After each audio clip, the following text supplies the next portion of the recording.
Hello and welcome to a tour of the Billie Creek Village. This is a 72-acre historical reenactment site, and I'm going to give you a tour of how it will be used during the Time Travelers Weekend.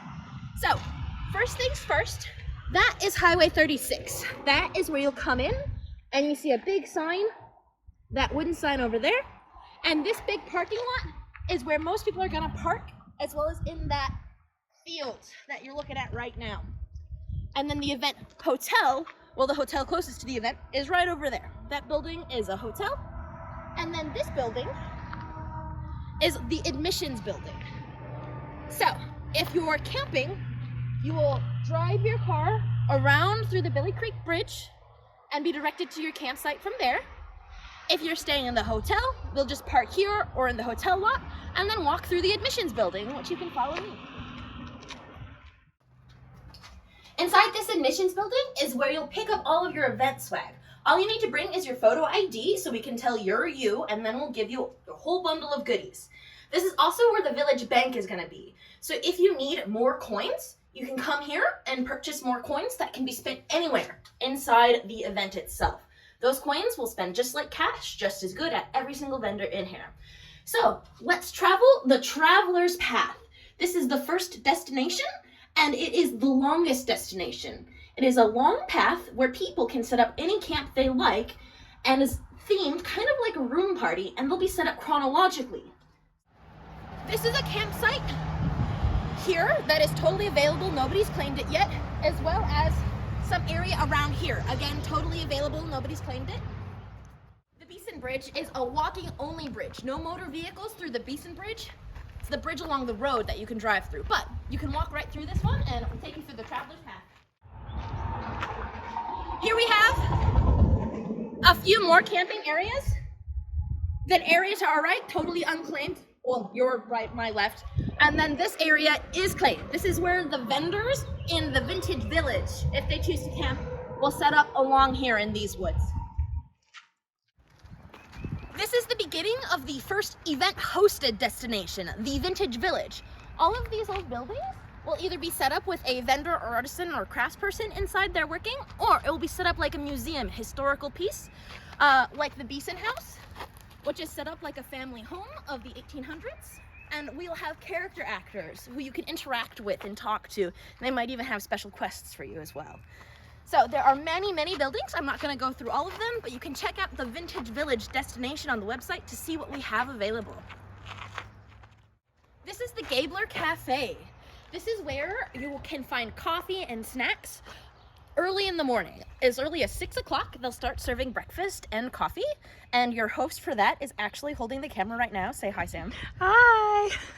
So yeah, lovely snacks and sweets and lunches and drinks and stuff will be available there. Plus, the Gabler Cafe is where the tabletop role-playing will be signed up for. You'll find sign-up sheets inside that building right there if you want to get involved in the story of the event. This is the Vintage Village Town Square. There's going to be no reserved or scheduled activities inside this fence because we want this space to be used for people to bring their own act. Think buskers, think people who have cool cosplays to show off. This is where pictures and all of that stuff will be set up, except for the central gazebo, where there will be scheduled main event activities. Namely, we have live music scheduled for that area. This is Merchants Row. And the schoolhouse is where handmade crafts will be taught. So we're going to take a little peek inside. The desks are a bit tight for adults, but they're great table space and super cute atmospheric vibes for learning to do a handmade craft. This is where handmade crafting and workshop classes will be held.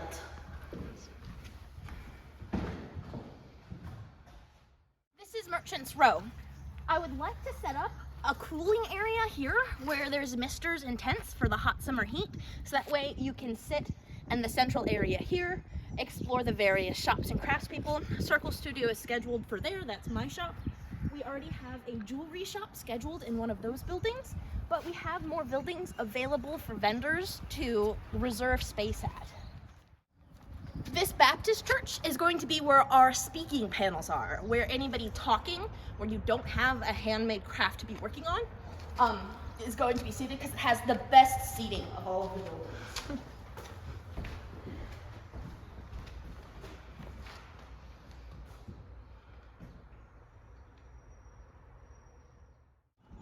This is the governor's house. It will also function as volunteer ops. So in the front is where you'll meet the village host, the person who will happily guide you around and talk about where things are in the vintage village, as well as direct you to anything you have questions about. Think of it like an information desk. And it's also where people will be meeting and gathering to be delivered to whatever volunteer job they have. You see the patio?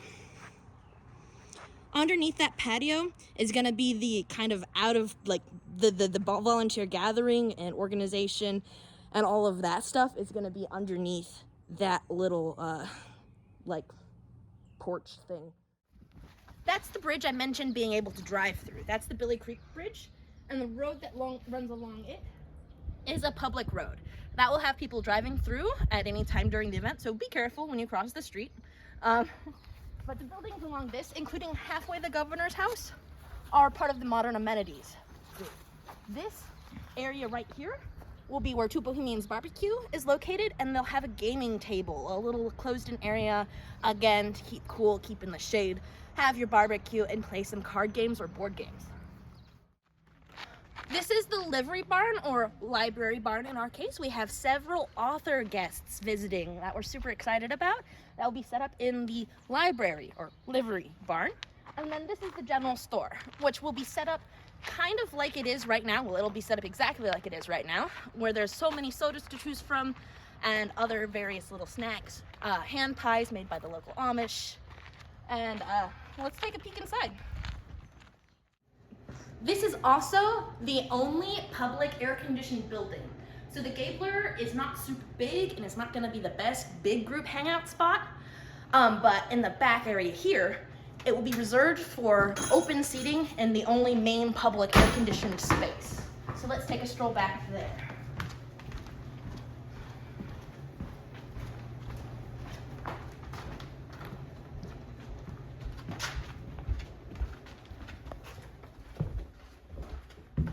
This area will be tidied up and cleaned up to be a bunch of seating. This will be exclusively air-conditioned seating and tables because we need to have a good area like that for a hot summer outdoor event.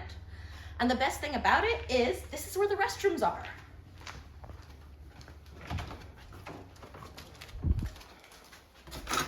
This door will lock if it closes behind you. So if you're gonna step out, put the prop up, but then if you're leaving for good, close the door thing, which I'm gonna do right now.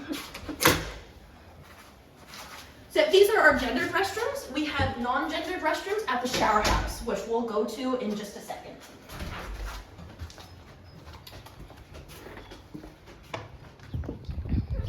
So there's the other side of that library barn. Let's take a peek inside. So these main areas will have authors set up inside. Just a nice dry place for the books. And that wraps up the modern amenities path, which is along this line, except for the quiet camp, which is down that way. This intersection marks the start of quiet camp. All campsites beyond this point are expected to be quiet during nighttime hours, so as soon as the sun goes down, don't be super loud. No loud parties. You're welcome to stay awake and sit around your campfire, but it is expected to be quiet for people who want to sleep. There is a lot of green space all through these woods. As far as you can see, that is all quiet camp area. If you did not reserve a campsite ahead of time, we will direct you to these if you would like quiet camp, or along the traveler's path towards the bathhouse if you are okay with a bit more of a party loud camp. This fenced-in area is going to be our accessibility camp. It's nice and centrally located. This is reserved for people who have mobility requirements and would like space that is very close to the bathroom and then the other activities. This is our shower house and bathroom house. There are several individual bathroom stalls that are non-gendered because the door closes, and then each bathroom shower is of course non-gendered because the door locks independently. It's getting renovated right now. We might have more showers by the time of the show, but might not. And then this is the cyberpunk arena. Let's take a peek. So this great big pavilion has white walls that can drop down and make great projector screens and are waterproof and would make amazing projector game displays. So we're gonna have a whole bunch of projectors here. You're welcome and encouraged to bring your handheld gaming devices or portable gaming cubes. Computers are not recommended just because they're so big, bulky, breakable, and valuable. But if you have like a vintage, like, I can't remember, NES, or I'm gonna be bringing my NES, my GameCube, 2 Oculuses, and I think we have a PlayStation that works, but yes. So lots of different games will be projected across all of these walls, and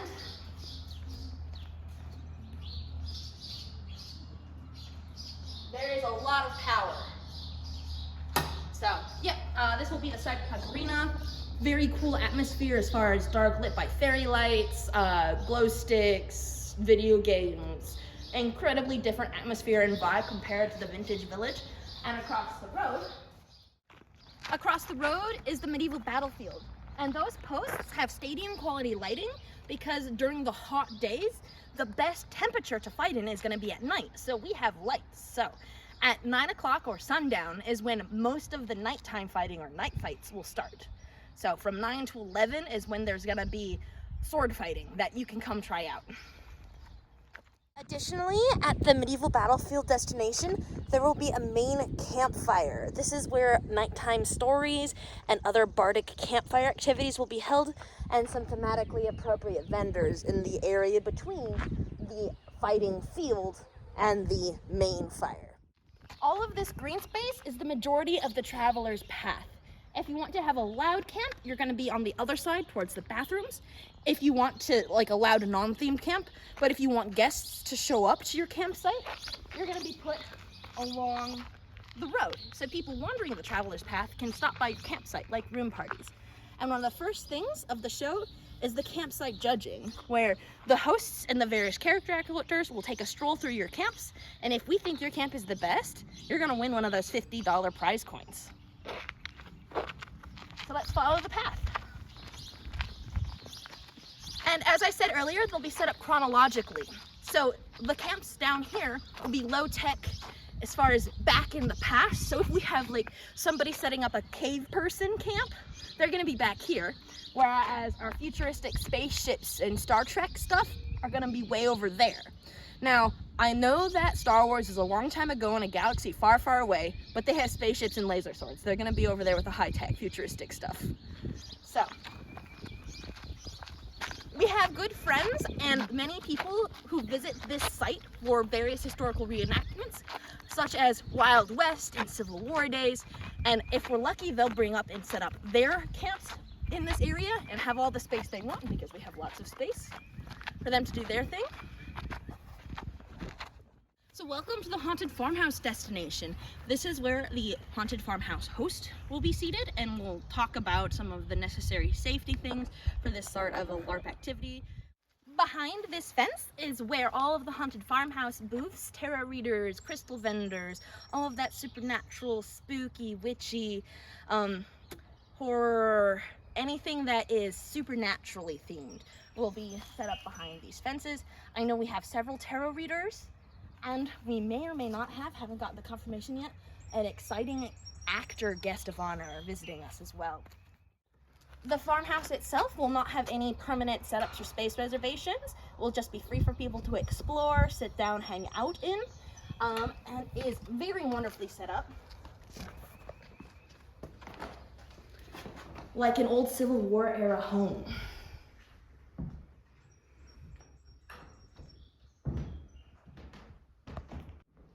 In the case of extreme weather, activities can be brought inside if the areas outside where the booths are set up gets too rainy and wet. We'll come inside, but if it's good weather, then there'll be the outdoor space and the indoor space. Around the back patio of the Haunted Farmhouse, there is some roofed-in area for booths or tarot readers who would prefer to have a permanent roof above their head. Though this is kind of around the back side of the building, which, around the front, that is the main entrance up front here. So people will be coming in, following this row of vendors and activities and booths all the way to that patio around that back corner over there. And then last but not least, all of the area to the edge of the woods is our property and will be used as overflow campsites. So yeah, that is your tour of the Billie Creek event site for the Time Travelers Weekend. I hope to see you there.